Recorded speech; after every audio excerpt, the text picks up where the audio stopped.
hacia dorsal, vamos a tener hacia dorsal el proceso supraorbitario, ¿no? El proceso supraorbitario del hueso temporal. Y entre ambas se encuentra una depresión, la fosa supraorbitaria, ¿sí? En la cual es importante cuando yo quiero realizar una enucleación y anestesiar el nervio óptico con una aguja de 12 centímetros por ahí se atraviesa. ¿Está bien? También podemos ubicar los forámenes el infraorbitario y el foramen mentoniano o mental. Por el foramen infraorbitario, ¿qué pasa, joven? ¿Para qué voy a querer yo ubicar el foramen infraorbitario? La arteria, pero ¿para qué más? Porque en esa arteria es importante, pero yo en esa arteria no puedo tomar pulso, no puedo bordarlo, igual que la vena tampoco, porque no es posición, pero los nervios sí, porque los nervios van a inervar toda esta región del labio superior y encías y dientes. Entonces, el nervio infraorbitario es labio, perdón, el nervio infraorbitario inerva toda esta región. El maxilar, el que pasa por el canal y que sale como infraorbitario, ¿no? El maxilar es el que va a inervar los dientes. El infraorbitario va a inervar la parte superficial, lo que son labios, flete, piel de la región dorsal de la boca, ¿no? Es la región maxilar. El infraorbitario, ¿verdad? El nervio infraorbitario es el que pasa por ahí, inferior. Por eso, para yo poder necesitar y trabajar, por ejemplo, en un colgajo, supongamos que se cortó el labio, ¿cómo lo anestesio? Y la lidocaína lo cambio. Si es de mucho tiempo o tengo que realizar una reconstrucción, entonces yo anestesio el infraorbitario. Igualmente será el nervio que sale por el foramen mental. Toma el nombre de qué, ese nervio, ¿cómo se llamaba? Si sale por el foramen mental o mentoniano, será el nervio mentoniano, cuyo origen es el nervio mandibular. Y miren acá, ¿se acuerdan ustedes, jóvenes, de las bolsas guturales? ¿Nos acordamos de las bolsas guturales? Las bolsas guturales venían a ser una expansión del conducto faringotimpánico, sí, una expansión del conducto faringotimpánico, y que estaba relacionado, ¿con qué estaba relacionado? Estaba relacionado con el manejo de presiones, ¿no? Durante el paso rápido del animal, durante la cabalgata, ¿no sé si se dice? Cuando el animal corre, va a haber un cambio de presión, de ingreso y salida de aire.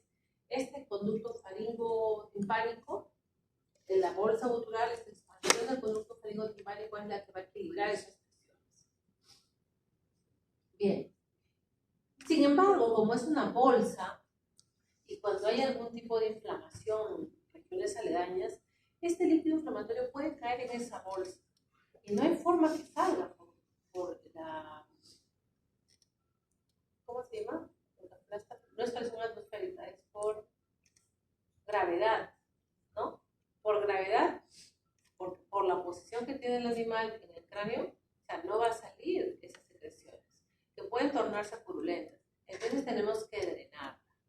¿Y cómo se drenaba? Habían dos opciones. Una que era a través de una sonda nasofaringea. ¿Se acuerdan que pasaba la sonda nasal? Y se acuerdan que la nasofaringea había un orificio, la tuba timpánica, por ahí. Y había otra opción, a través del triángulo de Vibor. El triángulo de Vibor constituye, miren, este triangulito, el triángulo de Vibor, cuyos límites me van a dar acá, la vena linguofacial, el borde caudal de la mandíbula y el ligamento de inserción del músculo externo mandibular. El equino no hay externo cefálico, ¿no? Sino hay un externo mandibular. Y miren, es bastante notorio, ¿ven? El tendón de inserción, la vena y el borde, ¿no? El borde de la mandíbula. Me da lugar aquí al triángulo de Vibor. Y es ahí donde yo realizo la punción.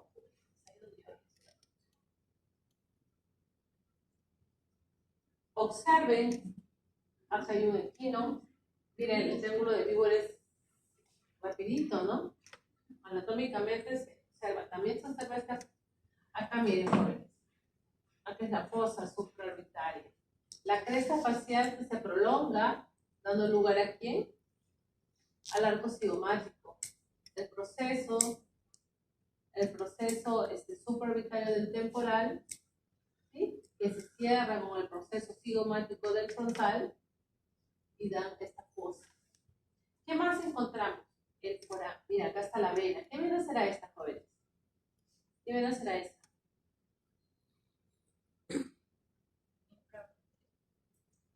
La vena facial, ¿se acuerdan? La vena facial llega de la nasal y de la infraorbitaria y forma la vena facial, ¿sí?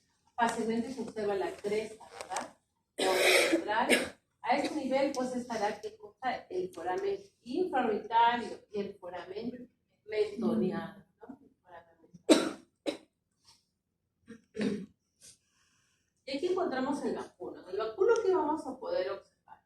¿Qué encontramos? Debemos recordar que en el caso del vacuno, el grande del vacuno, la región frontal es extensa y es aplanada, ¿verdad? Es aplanada.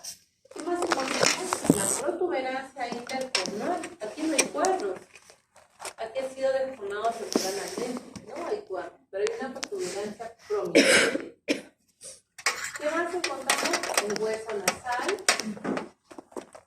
Y a este nivel podemos determinar la tuberosidad facial, ¿verdad? ¿Qué es lo que nosotros vamos a poder palpar? La tuberosidad facial. Podemos ver el plano nasolabial, ¿no? Igual, acá tenemos una bolsa. Y mira, acá se ve bien bonito las venas. Bueno, yo no sé, pero acá se ve las venas. La vena angular, la vena nasal dorsal y la vena facial. Igualmente, ¿no? Todas las condiciones. La región palear, ¿no? La región palear o de la papada. Vamos a ver ahora ubicación de vías de administración parenteral. Cuando hablamos de esta administración, estamos hablando primero, vamos a hablar de qué? De abordaje al torrente sanguíneo a través de las venas. La primera, la vena yugular, ¿sí? En animales mayores, la vena yugular. En ovinos también, ¿no? Ovino, caprino, de producción básicamente. Corresponde a qué? A la vena yugular. Hay dos tipos de vena yugular, la yugular externa y la yugular interna. ¿Cuál será? Ahí. ¿Seguro?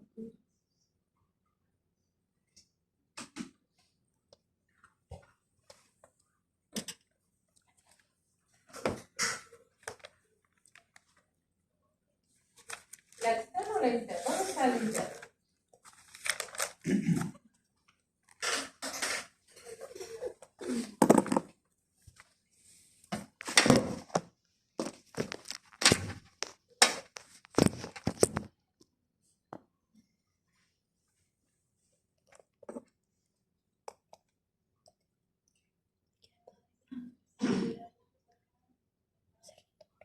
No, recién. Entró más tarde porque el grupo anterior no entró hasta las 8:30, no era mucho.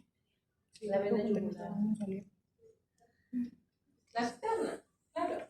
Por eso, ¿cuál es la condición de abordaje de una vena? ¿Cuál es la condición? Pero yo por abordar a una vena, ¿qué condiciones debe cumplir? Debe ser visible. Visible. Si es visible, es superficial, ya. Debe ser superficial. ¿Qué otra condición debe tener? Palpable.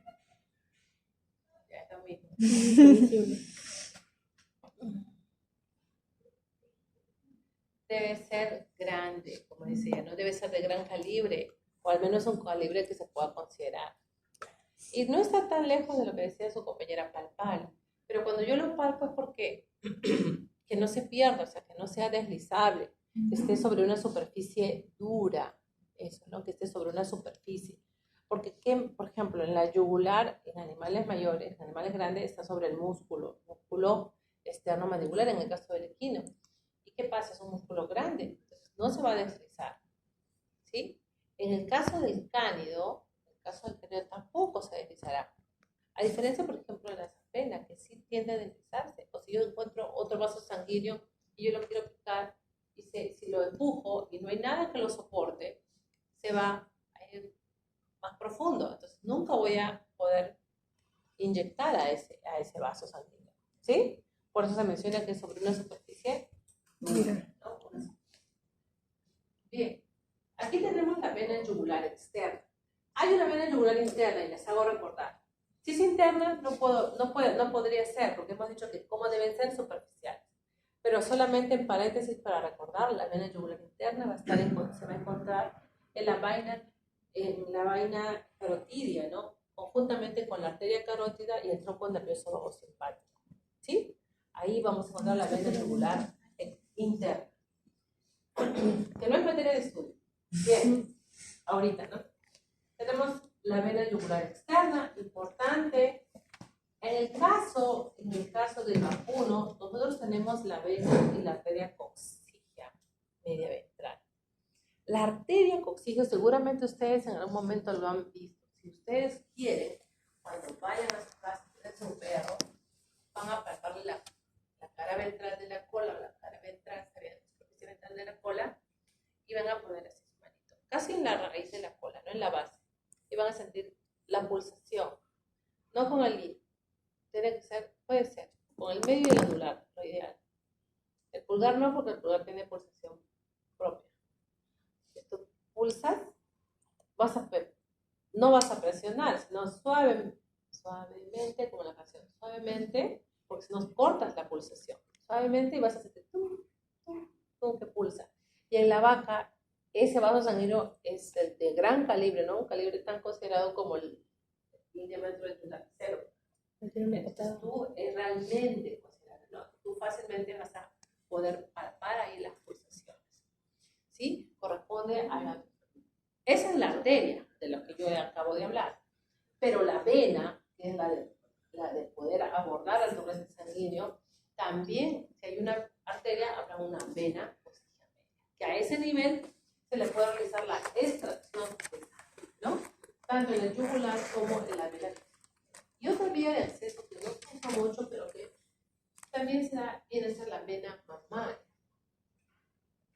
¿sí? Que corresponde a la epigástrica, ¿no? Las epigástricas superficiales.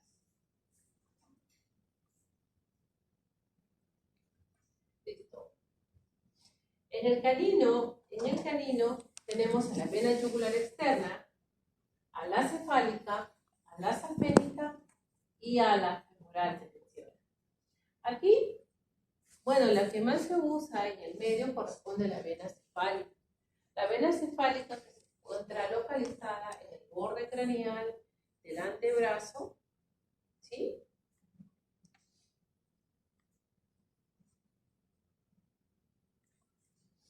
La vena yugular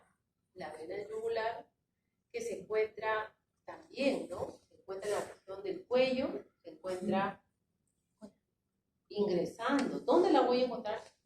En la región del cuello y antes de ingresar por la fosa yugular o fosa prepectoral. En el caso del cánido, ¿quién sostiene la vena yugular?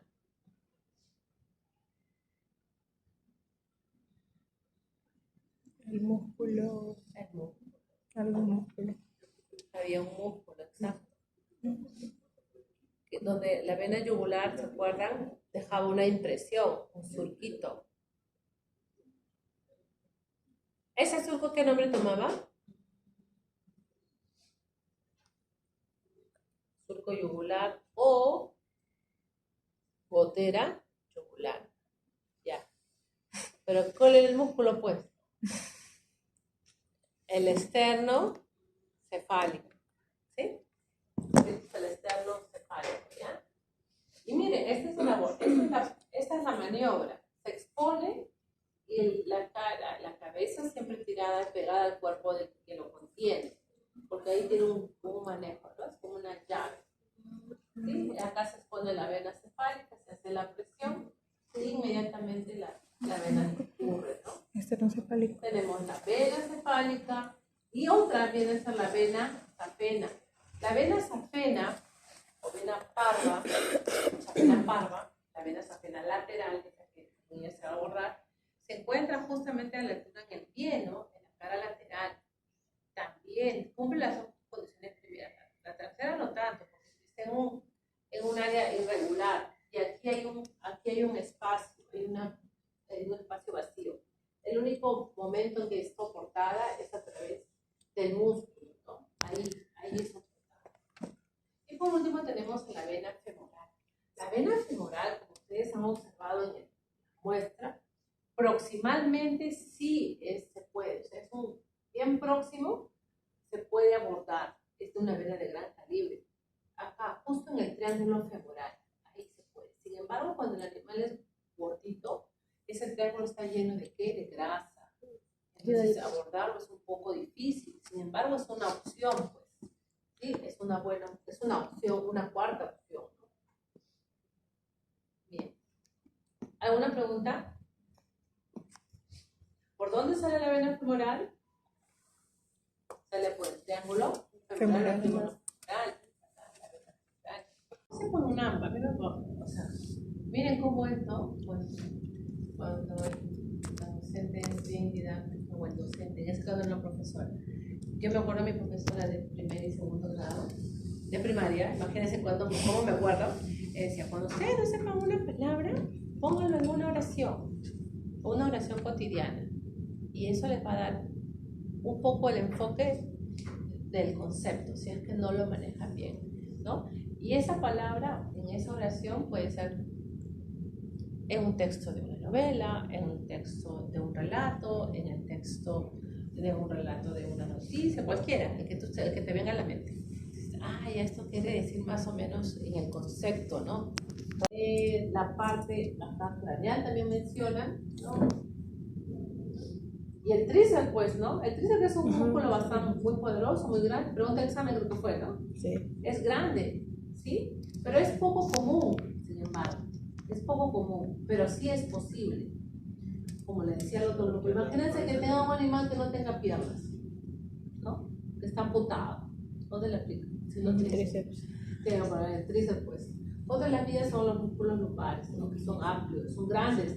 Pero acuérdense que los músculos lumbares son amplios, pero son largos. Entonces la aplicación, la inyección ya no va a ir en ese sentido, en 45 grados, porque me voy hasta el hueso. Tiene que tener una inclinación paralela casi, ¿no? Paralela. Con lo mismo, jóvenes. Mi punto de referencia. El punto de referencia en el área pulmonar constituye el ángulo caudal de la escápula, el olecrano y la última costilla, ¿no? El punto inicial de la última costilla, a la altura del ángulo caudal de la escápula. Trazo esos tres puntos y se hace un triángulo. ¿Sí? Que coincide con esto. Coincide con tres puntos debajo de los músculos epiaxiales a la altura de la 11ª costilla, en la costilla 9 a la altura del hombro. Esta de la costilla 9 a la altura del hombro es en el ángulo caudal del hombro, que coincide con este espacio. Y en la costilla 5 a la altura del codo, en la costilla 5 a la altura del codo, coincide con el codo también, no a la altura, sino con el codo porque se tira, ¿no?